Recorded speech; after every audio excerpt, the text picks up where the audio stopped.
Welcome to Hack Your Happiness. Yeah, it's really hard and maybe you're failing or maybe you're not getting it right the first time. But that when you're super uncomfortable like that, it often means that growth is happening. Are you a teen or adult looking for more happiness in every day and ways to connect with people in your life? You've come to the right place. Hack Your Happiness is a podcast designed to bring you the behind the scenes of what brings iconic individuals happiness, plus their life hacks. I'm Mercedes. And I'm Anastasia. And we're the two teens behind Small Bits of Happiness. We're interviewing Olympic athletes, entrepreneurs, celebrities, and more. Throughout all of our episodes, you'll find great conversations, hacks that you can take away and try in your life, inspiration, as well as unique and surprising insights. Today, we're speaking with Nicole Smith. Nicole Smith is the founder and CEO of Flytographer. Flytographer is a marketplace connecting travelers with local hand-picked photographers in 350 countries worldwide to create memorable vacation photo shoots and give a flavor of the city. Nicole launched Flytographer as a side hustle in her home office back in 2013, and she's grown Flytographer into a multi-million-dollar business with over 30,000 five-star reviews. It was ranked as one of the fastest growing startups in Canada by the Canadian Business Magazine, called the future of travel photography by Condé Nast Traveler, appeared on a Netflix show, the New York Times, and Oprah. Prior to Flytographer, Nicole worked as a product manager for a tech startup based in Seattle. And she spent over 13 years for global marketing and consulting roles at Microsoft. She has also served as a board member for Viatech and the Forum for Women Entrepreneurs. Personally, we are obsessed with Flytographer, and we've used the company on countless family trips to capture some of our greatest family treasures and memories. Welcome, Nicole. Thank you so much for having me. I'm so excited to be here. Before we get into this week's episode of Hack Your Happiness, we just want to quickly say, check out our happiness wellness products designed by us for individuals of all ages to help you bring a small bit of happiness to your home with our tangible tips and tools. Check them out in the show notes. We are so excited to be speaking with you today. You are such an iconic female entrepreneur. So take us back to the beginning. How did your journey start, and how did you come up with the idea for Flytographer? Yeah, so the story actually starts way back in the fall of 2011. I used to work for Microsoft, and I used to do these video shoots. And so I was in Paris on a video shoot for Microsoft. My best friend in the world lives in Copenhagen, and I hadn't seen her for 2 years. So I said, why don't you fly down to Paris? When my work is done, we'll have 2 days with like no agenda, because we've both been to Paris before, and we just wanted to like walk the streets, drink coffee, talk, and like soak up all that amazing Parisian architecture. So, I mean, can you imagine being with your best friend in a really cool city that you love with like nothing to do but like catch up and walk the streets? And like, you know what I mean? It was just like, this doesn't get better. We need to capture a moment to remember this by. And so we did what everyone does, and you grab your phone and you try to take a selfie. But what ends up happening is you kind of just get this like big head and like you can't even see what's behind you.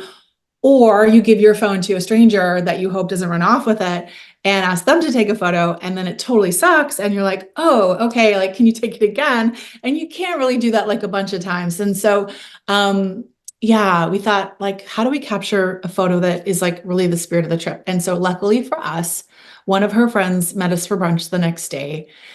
We were walking around after brunch, and I just said to her friend, would you mind taking just like a couple photos with my iPhone, but from a distance, like not like close up, not posed, just like us walking down the cobblestones, backs to the camera, like it's a wide angle. So like we're small, and all that beautiful Parisian architecture is framing it. It's like the third character of the story.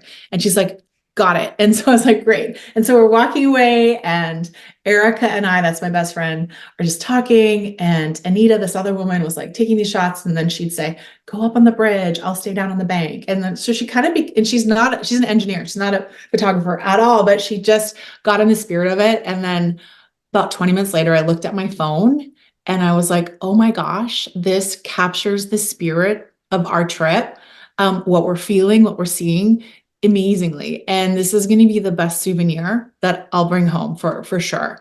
And so that was sort of when the idea started to like, formulate in my brain. And I remember flying home back to Canada, and I was thinking, wow, like how could I do this on a future trip when I don't necessarily have a local friend that conveniently nearby, But really the only souvenir I want to bring home is like memories in the place that matter with the people that matter, but like not the selfies. I call them like fast food selfies because sometimes you want like those quick selfies and they're fun, but in like meaningful trips, you want to capture a photo that brings you right back to that moment and also tells the story of the city.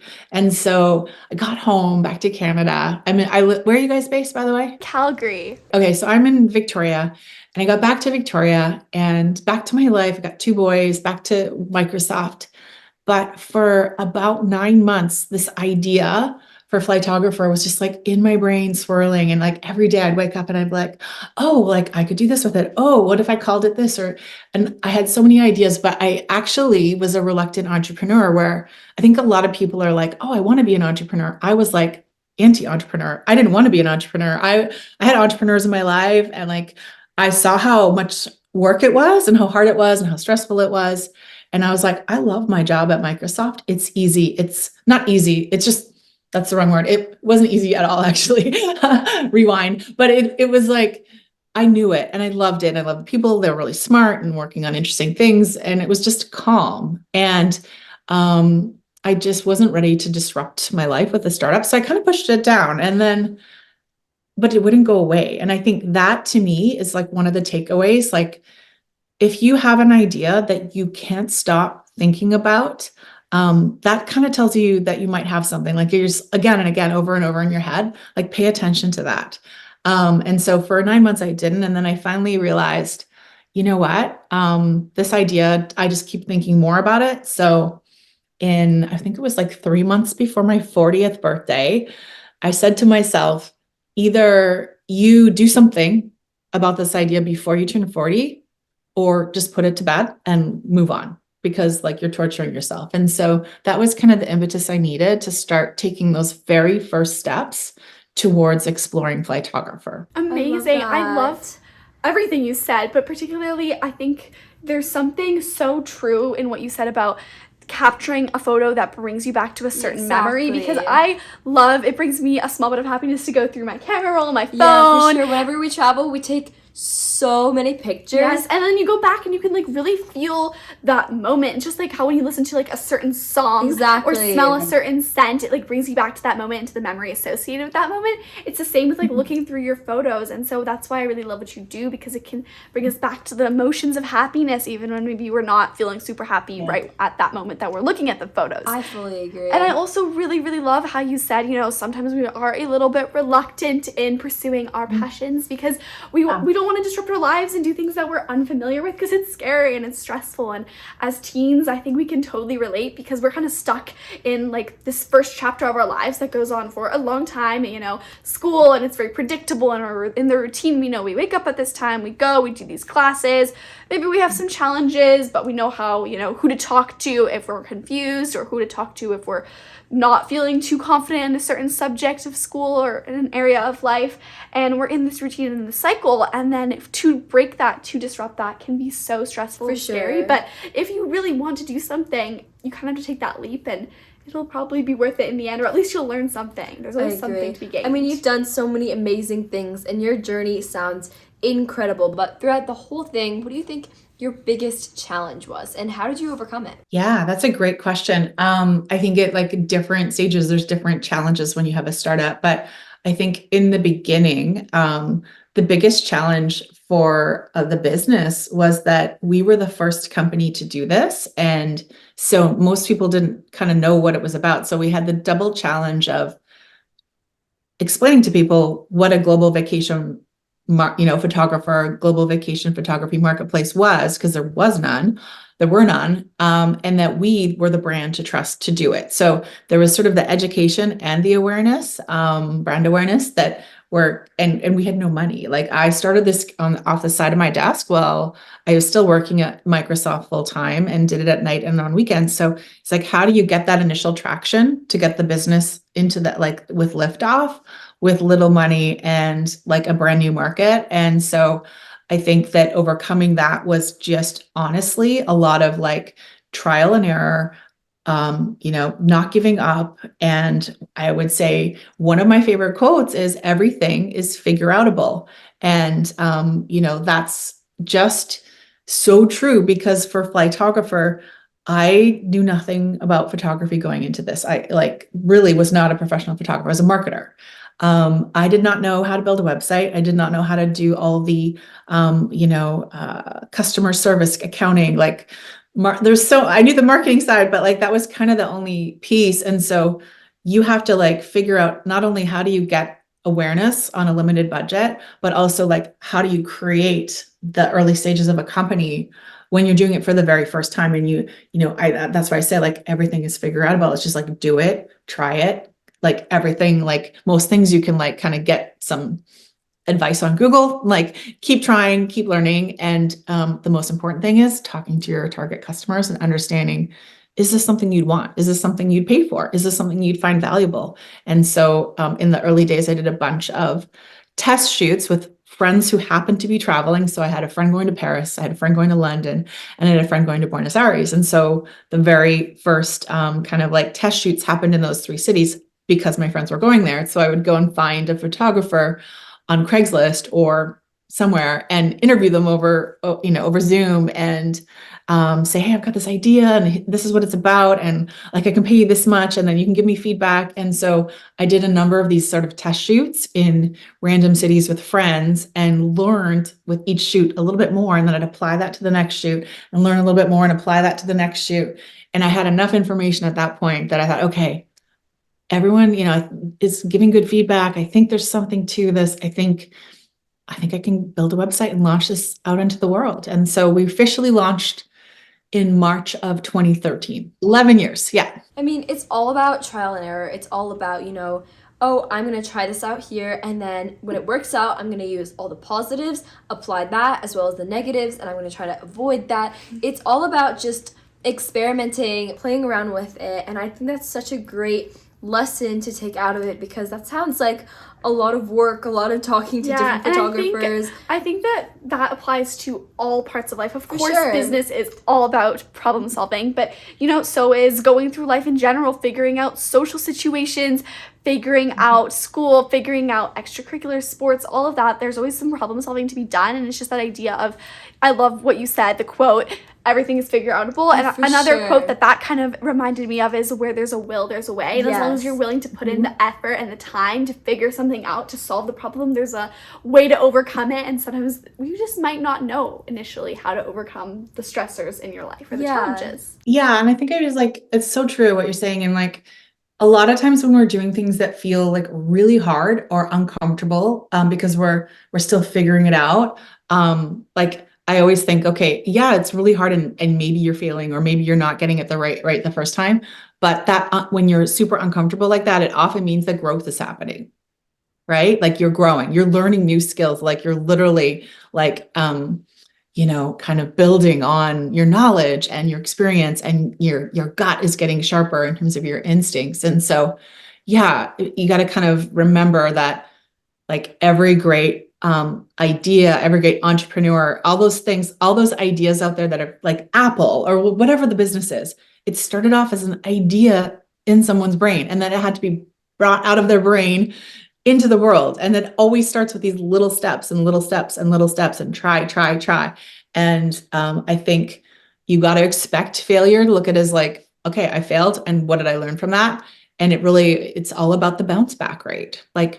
Okay, you fell down, bounce back, try something new, right? And keep bouncing back, because you're just every time a little bit smarter. Absolutely. I agree. I think that just extracting a lesson out of all your failure is just the best way to grow. Yeah, and I love what you said about those types of growing pains. It's normal to struggle, but just don't stay in the struggle. Use that to fuel your growth. And what I really, really love is how you use all the resources around you, your friends going on trips, and you don't say, oh, I don't have anyone traveling in my life, or I don't know how I could figure this really cool new idea and marketplace out.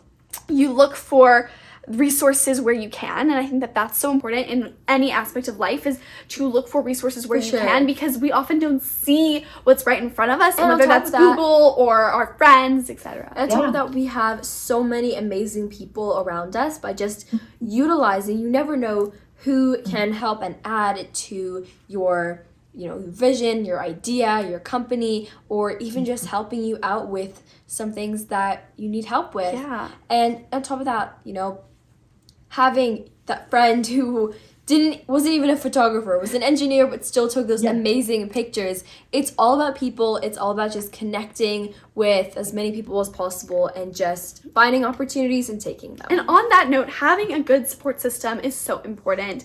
Did you have any struggles with finding support? And do you have any advice for people who are on maybe trying new things and they don't feel super supported in their endeavors? I think in the early days, when I first had the idea for Flytographer, I had moved back to my hometown of Victoria, and I was still working for Microsoft out of Seattle. So my business kind of connections were not local. And so one of the things that I did in the early days is I would tell everybody that would listen about my idea, and just to kind of get feedback. And I think there's one thing to keep in mind about that is it's good because then you can find people that can, potentially help you. But what you have to be mindful of is that a lot of people are going to shoot your idea down because they don't have that vision that you have. Like, they can't see the vision that you see. So they'll come at it from their lens of like, oh, like that's really risky, or, oh, like, whatever their concerns are. And so to not let the naysayers like get you down. But I think still like socializing your idea to as many people you can be a good thing, as long as you have that kind of mindset.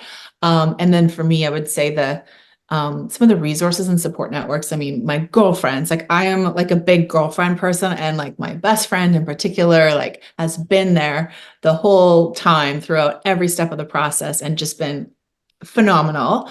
And, having best friends is like, or good friends that you can talk through is one key thing. And then the other thing is I found like what do you call it? An accelerator program. Do you guys know what those are? Yeah, I've heard of It was those. like a tech accelerator program in Victoria. And one of my friends that I told the idea about was like, oh, have you gone to Viatech? Have you looked at their tech accelerator program? I'm like, what's Viatech? I didn't even know what Viatech was because like I said, my career was mostly in Seattle and I commuted down there. And so I got into this accelerator program. I was in a cohort or group of founders who were just really early stage and trying to get it started. And so there was like 10 founders in it, and they're all really early stage. And the great part about that is we could be like, hey, have you figured out how to like send these emails, or have you figured out how to do this with your website or acquire customers? And everybody would help everybody because we were all going through it together. So that was really great in the early days. So I would say like getting support is key at this stage for where I'm at. The thing that I look for because you're constantly growing, right? Like, even though this year, like we're at like 10 million in sales. So we're like at a completely different level at when the first year when we had like 30,000 in sales. So the things you need and the advisors you need change as your business grows. And so one of my favorite things now is other founders, and in particular women founders who are moms who are going through what I'm going through, is like, how do you balance having a family and a fast growing startup and a team and, people all over the world that are like working with your startup. Those relationships are so powerful because you feel less alone. You can share tips, and all of those things are just really powerful. So I would say, like, for anyone that's kind of looking to, to try something or start something, tell everybody, get those connections. Keep in mind the filter of like, not everyone's going to, love your idea, or, so don't get down by that. And then as your opportunities grow, you might need the new people to support you for your next stage, because it's always changing. Absolutely. Sure. And I think that's so true. Surrounding yourself with like-minded people and not seeing them as your competition, instead giving to them and then receiving from them is so important, because oftentimes I think teenagers, we see others as our competition. We're like, oh, if they win, I don't win. But that's such a negative mindset to be having, because we can both win. And in fact, we can probably both succeed more if we help each other out. And I think that's such an important thing to remember when trying to be successful in any realm, is you can both study together. You can both be good athletes. You can train together. You can share advice. You can work on businesses together. And all of that is just so essential. Yeah. And, I think my the biggest unlock for me as a founder came 3 years ago. And the biggest unlock was another female founder, friend of mine, who I just known for a couple of years, reached out to me, and she was telling me, oh my gosh, Nicole, I have this really exciting news. I just raised like $2 million for my startup. Like things are really clicking. Things are really going to a good place. And I was like, wow, like that's amazing. I'm so proud of you. What was the big contributor to that? And she said she got this leadership coach, and the leadership coach, her name was Goalie. So it's Goly, Goalie. And I was like, wow, that sounds great. And she said, do you want to meet Goalie? Like, do you think it would be helpful for Flytographer? And I was like, oh no, like we had just gone through COVID and our sales had gone to zero. And I said, oh, like Bernadette, I have no budget for that right now, but maybe one day in the future. And you know what she said to me? This is a good example of what do they call it? Cooperation over competition. She said, Nicole, I'm going to gift you 1 hour of Goalie's consulting time. And because I think she's a game changer and I think you're really going to love it. And so I was like, oh my gosh, that's so generous and so kind. Thank you. And so the next week I met with Goalie, and you guys, like, mind blown. Like she has like absolutely changed my life, the team, like the leadership principles that she teaches. And I'll share like one of them with you guys. I don't want to like go on about I could talk about Goalie for the whole call. So, but just those principles and those values and the mindset that she helped me cultivate to make me a better leader, a better CEO, a better mom, a better friend, all those things have been game changing. And I think, that perspective of like not looking at people as competition, and how do we all like lift each other up? Like they say, a rising tide lifts all boats. And a big part of that, like one of the things that I think kind of centers on is like self-awareness and really being mindful of like where you're at. Are you above the line? Are you below the line? And what they talk about a lot is like, if you're above the line, you're coming at life, problems, whatever, from a place of curiosity instead of coming at things from a place of fear. And so an example would be like someone comes up to you and they're like, oh, like I'm stressed out about this thing, or like this happened, or so-and-so did this, is getting curious first and like being neutral as you go get asked questions, be curious, versus coming at it from like, oh my God, did I do something wrong? Am I a bad boss? Like, oh my gosh, are they, a bad employee, whatever, like the below the line fear.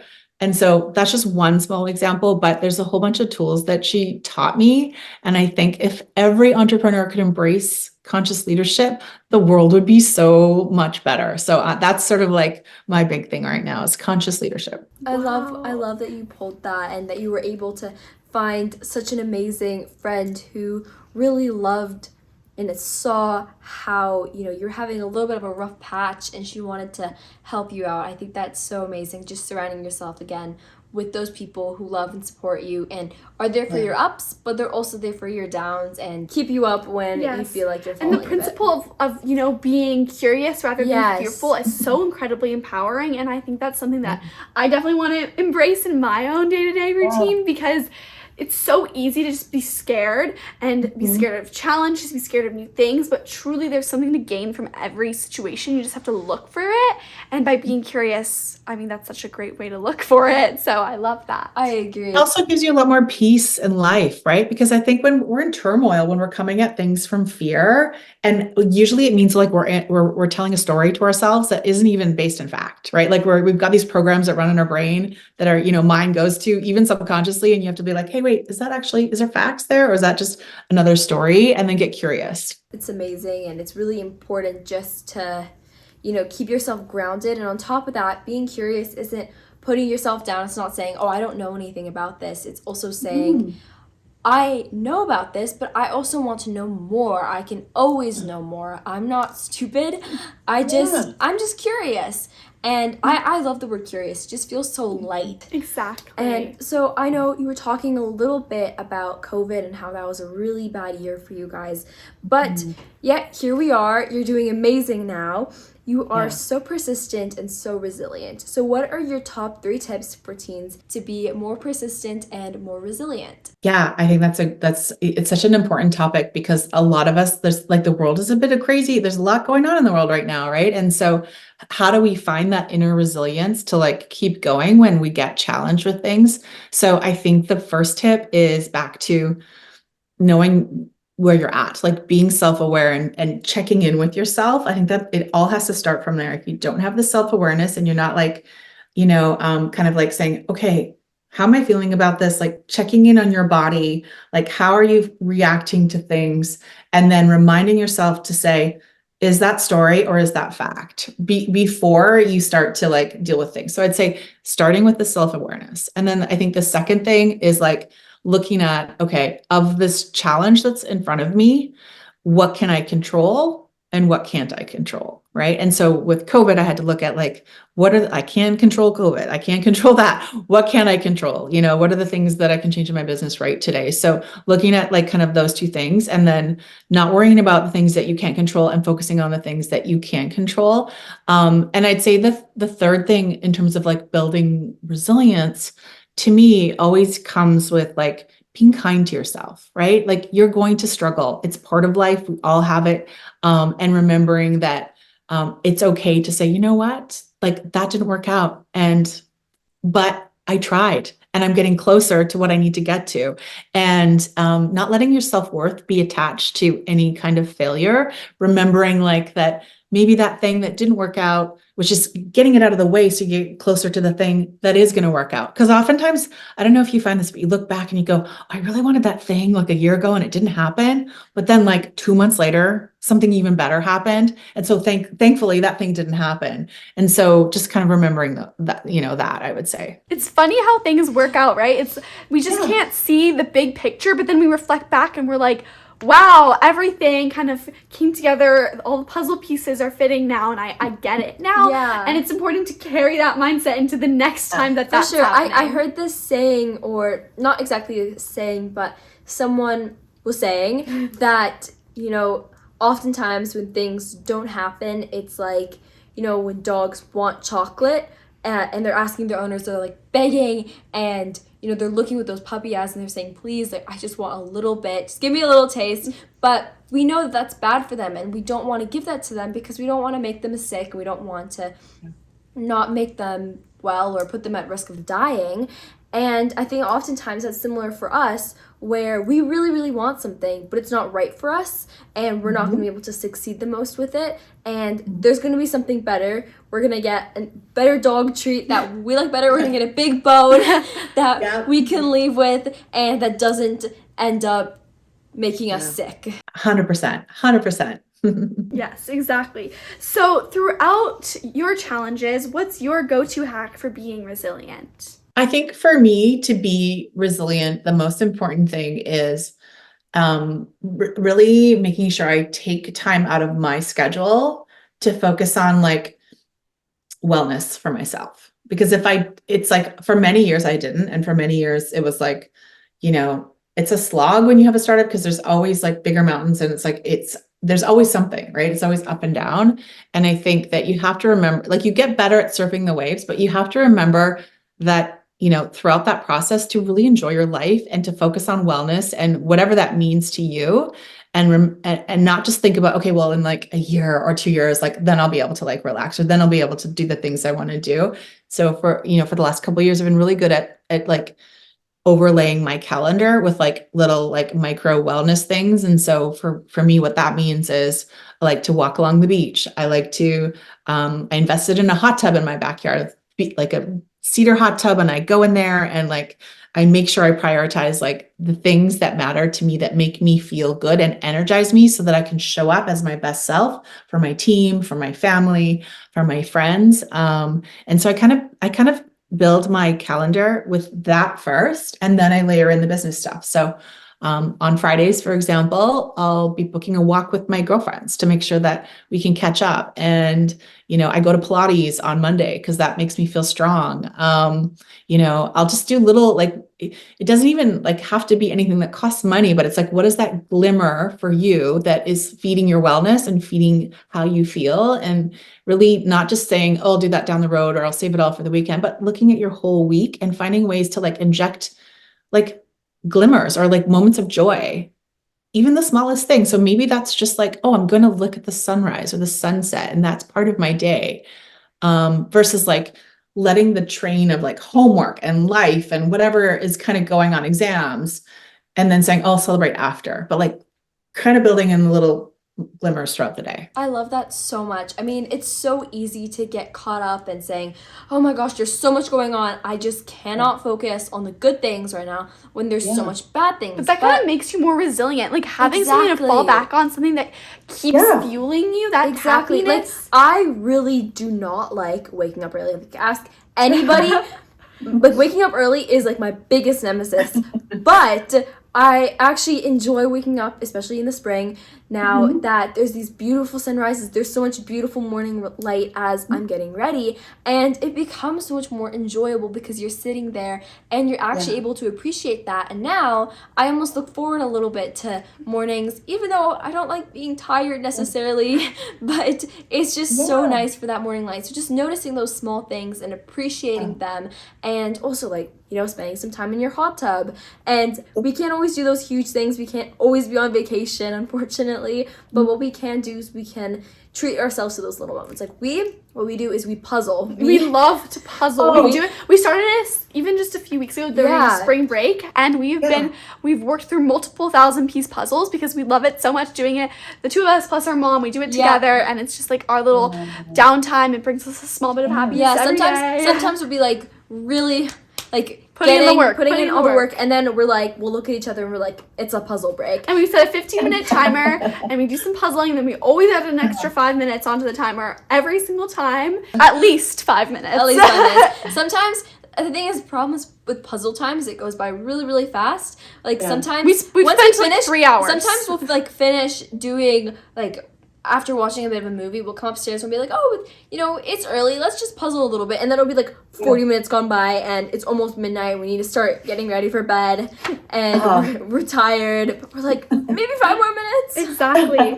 So I think it's... Oh, I love it. That's such a fun, and so interactive, and like you're connecting with everybody and you're using your brain and like, you know, to build that throughout your day. That's awesome. I love that. It's great because it gets you thinking in a completely different way. You can't think about school or anything like that. And it also kind of like, I'll be like looking for a piece, and then I'll get it after I put another one in, and I'm like, it's interesting how you sometimes need another piece to like, and then I start just thinking all about these metaphorical. Like, puzzles become metaphorical when you're working on it for some reason. Yeah, but I really love that advice because I think oftentimes when we think about resilience, we think about how we need to act and, you know, keep ourselves going during challenging and stressful moments and times. We think about, you know, really being gritty and pushing through it. But I love how you are all about the wellness and the self-care and taking a step back, because I think that's a much more sustainable way to approach a challenge, because challenges are going to keep coming up. You need to know how to cope with them. And it's so important just to have a little bit of balance. I mean, you are so busy because you're running a very successful business, and you still want to have quality time with your kids. So I love how you like book it in, because oftentimes as teens our schedules are so busy, but being able to like book in and say, hey, you know what, I'm not just going to free for all it, and when I'm finally not busy, that's when I'll hang out. Not saying it's in a month, but I'm saying it's whenever I have some spare time.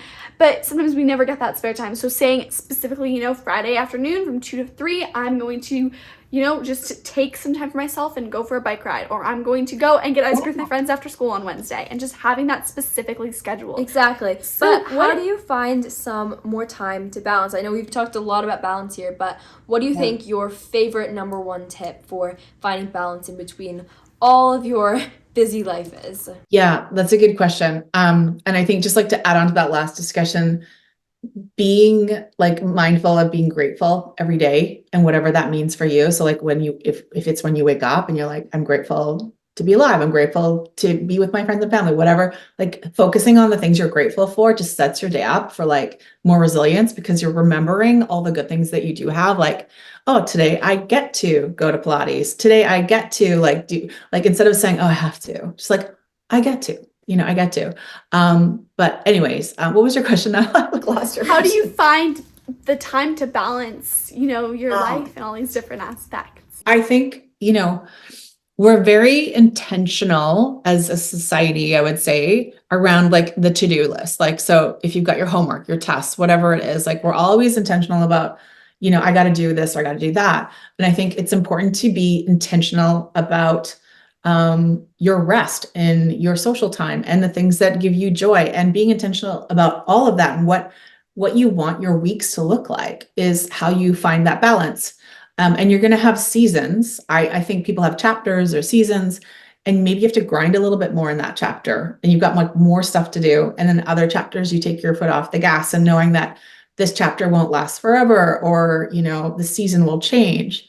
So for me, when it comes to balance, it's about, okay, I want to be intentional about every part of my life. I want to be intentional about the work priorities. I want to be intentional about my goals, but I also want to be intentional about my friendships. And when I see the people that matter to me, my working out, the books I read, and like just really kind of thinking about what makes a great life for me. And it's not about that, you know, 5 years in the future. Because I thought about that a long time, especially when I was younger. I was like, oh, when I'm, you know, when I get, you know, out of high school, or when I get out of college, or when I get that job, or when I, you know, whatever, like there's always that thing that we're looking for.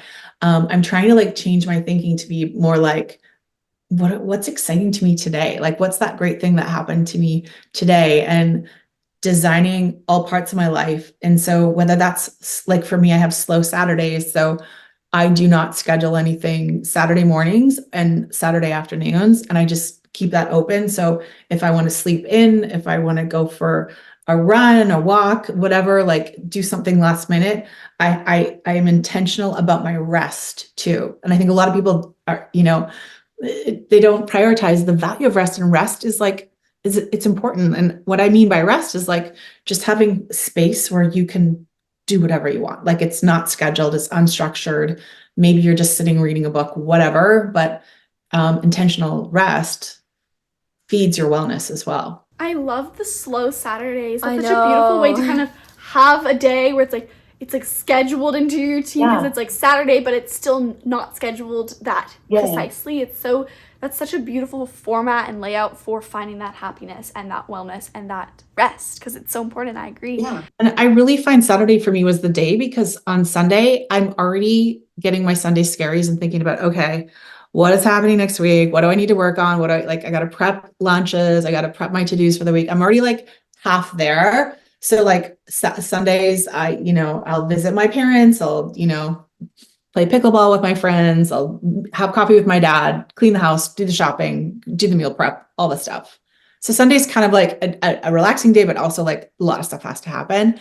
But that's why slow Saturday to me is just like, oh, it's just the best. Oh, wonderful. Yeah. That is so wonderful. Sunday scaries are real though. Right? I find that Saturdays are just so peaceful, and the next day you're like, shoot, No! I gotta go back to reality tomorrow. I'm not happy about this. Exactly. But you've built an entire incredible company around travel and capturing the memories associated with travel. So I really want to know, what has been your favorite place that you've ever traveled to, and what's one thing that you cannot travel without? Okay, so it's hard to answer this one, because there's a few things that I would want to say, but I think one of my favorite places I've been to recently has been Japan. And I've been like really excited. And I actually went in 2019. So it was a few years ago. And I took my son, he was 14 at the time, and just one of my sons, and the two of us went. And what made it really magical was, I mean, I love everything about Japan. I love the Japanese people. I love the food. I love the history. And we had this like nice mix of like big city stuff in Tokyo. And then we went down to Kyoto. But then we went on this like side trip to this place called the Kiso Valley.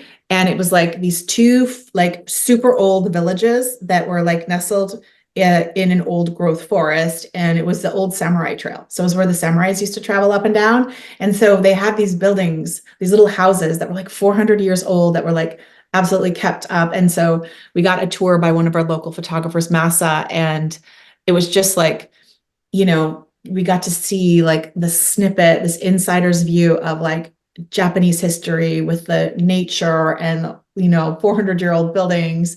I don't know. It was just really cool to see it through his eyes. And so I'll never forget that trip. I love that. That's Incredible. beautiful. Japan is so beautiful, and there's so much history that we might not learn or think about as much. We visited Yeah. Japan like We- many years we ago, loved it and it so was much. It was absolutely incredible. And we beautiful. had a Flytographer photo shoot We there did, because it was cherry blossom season, and we are making the most of this time. We were taking pictures. I feel like that samurai trail though would be so I'd love cool. to do it if we go back. I know. Yeah. I mean, we love the forest, and so it would be so cool to take like a hike there and see. I feel like it's so beautiful there. Exactly. And what's one thing you cannot travel without? I would say probably headphones, because when I go to a new city, my favorite thing to do is to put on a podcast or music and like walk everywhere and just like free range roam. So without my headphones, I could just love to walk and like listen and just like soak up the city. So and plus on the plane, it's nice to have that. So I agree. I think headphones are for lifer. What I find I love to do also with my music is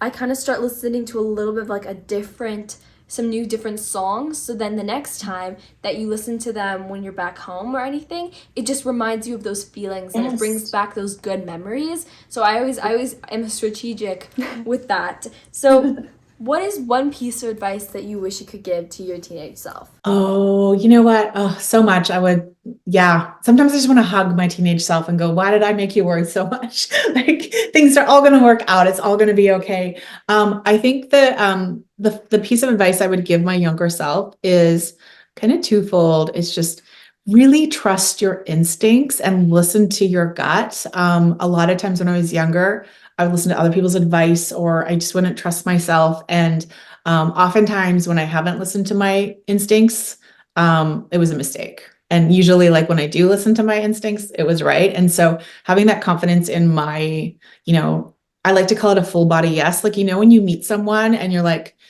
maybe your heart's there or your brain's not there, but like when it's a full body yes, like your brain, your heart, your stomach, all of it's like, oh my gosh, yes, yes, yes. When you have full body yeses about things, like just do it, like trust your gut. And the second thing I would say to her is dream a lot bigger. Because I think when I was younger, there weren't a lot of female founders. There wasn't a lot. It wasn't like, oh, being a CEO or starting a company is something I could do. I never thought that. I thought, well, getting a job at Microsoft, like that would be really cool. But I never would have dreamed. And so I'd say like, just dream bigger. Amazing. Yeah. I feel like it's so touching to be able to think about what you'd like to tell your younger self and how they would see you now. And even though we're currently being teenagers, you can still think about what you would tell like your little self in elementary school or in middle school. And I think that we learn so much all of the time. For sure. And I think that it's so important, to dream big and shoot for the stars. There's this saying, I have so many sayings for some reason, is shoot for the moon and you'll end up in the stars, around the stars or whatever.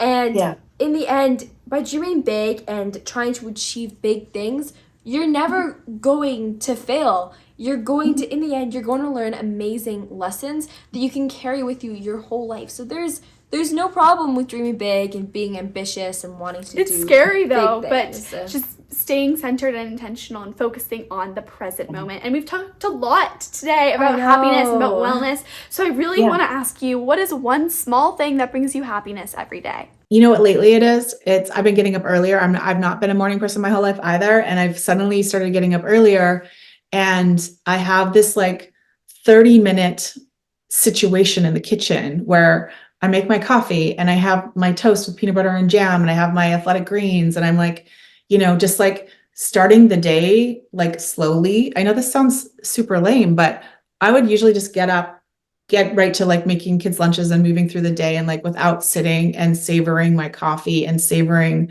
the start and thinking about my intentions for the day and like what I want the day to unfold like. I was always like, get up, last minute, sleep, like every last second of sleep, hit all the snoozes. And now I'm like, I get up and I'm like, I'm excited. Like I go to bed, I'm like, ooh, I get to wake up and have my coffee and my toast and my, like my sourdough. And I just like, I look forward to that 30 minutes before the whole day, like, goes on. So I'm 16 and it's the exact same thing. I wake up at 5:17. 5:17. It's so weird and so exact, but I wake up at 5:17 and everyone's like, why do you wake up so early? I'm like, I love to get ready slowly. I like to listen to like an audiobook while I get ready, and I love to just be able to drink my coffee and eat my like fruits in the morning and not have to worry about, I could sleep until like 7 and still make it to school in time, but then I'd have to rush out the door and get ready quick and not set that positive tone for the day. And obviously everyone's different, but finding what works for you and embracing it and doing it. Exactly. Yeah, I know Mercedes works a lot more in the mornings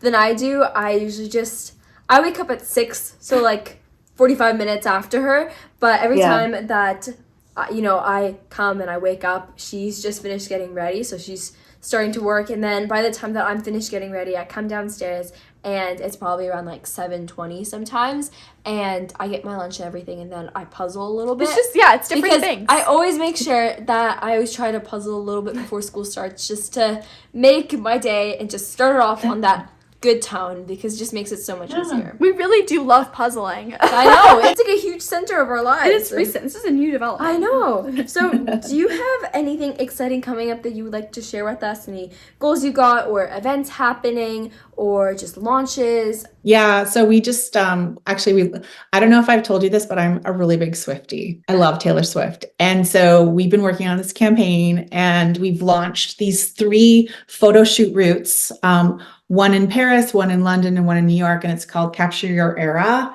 And so like in New York, it's tied to like places that have connections to Taylor Swift. So people can do the like 1 hour, an hour and a half photo route, like where her house was on, what's it called? Now I'm forgetting the street name. Cornelia Street? Cornelia, yes, Cornelia Street. So, like taking photos there, or like places that have references from her song. And so we have Capture Your New York Era, Capture Your Paris Era, and Capture Your London Era, these shoot routes that we just launched. And what's really fun is we're actually launching a job application along with that to be our chief memory maker, kind of the Swiftie version, where someone can apply, like you go to our website, you can apply and be our chief memory maker in London this summer. And we'll fly you to London, put you up in a hotel. You get to test out our Capture Your London Era shoot route and capture memories. And then you get 2 premium tickets to Taylor Swift's concert in London. So that to me is like super fun. We just launched it. The contest goes on until I think May 9th. So we are seeing a lot of Swifties apply, and it's just been really fun. We want to be able to like create things where, people are going to see Taylor Swift to capture memories and to like appreciate her music with people, like the moms and daughters are the best friends. And so we just want a way for people to also capture memories while they do that. Oh my gosh, we are also huge Taylor fans, so that is so cool. I love the whole concept of the whole idea, and I definitely think there's a lot of Swifties out there, so that's amazing. And I love the job that comes with the tickets. I mean, exactly. That's awesome. I think that sounds like a pretty good deal. Exactly. Yeah. So where can people find you and find Flytographer if they want to learn more and maybe get their memories taken? Yeah, so we're at flytographer.com is the website. You can find us on Instagram at @flytographer, and on TikTok as well. And yeah, so there you go. Amazing. Well, thank you so much so for much. coming on It's Hack been Your Happiness so today. amazing to talk with you today. You're so inspiring. Oh, thank you. This is probably my favorite interview ever. You guys are so good at podcast interviewing. It's been so fun. Thank you so much for listening to this week's episode of Hack Your Happiness. And a huge thank you to Nicole for coming on our podcast today. She was such a delight to speak with, and her energy just exudes happiness and passion, and she's so talented. So Anastasia, what was your biggest takeaway from today? My biggest takeaway is that it's so important to find rest and balance, as well as just noticing those small moments of being grateful for them and scheduling in some time with your friends, even when you're really busy and you all have a chapter or a season of your life. And there, of course, are going to be certain chapters where you need to get your head down and grind out. But even during those times, you need to have rest. You need to still have those little small things that bring you happiness. What about you, Mercedes? My biggest takeaway from Nicole today was how during times of challenge or of stress, you can stay resilient by focusing on what you can control and ignoring what you can't control. Like during the pandemic, when her travel-based company struggled, she focused on how she can overcome these challenges rather than focusing all her energy and time and stress on what she cannot control, that being the pandemic. And I think that this is applicable to so many different elements of our day-to-day lives. If you enjoyed this week's episode, please consider leaving us a 5-star review from wherever you're listening.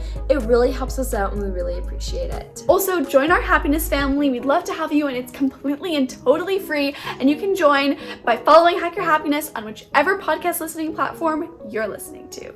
See you next time!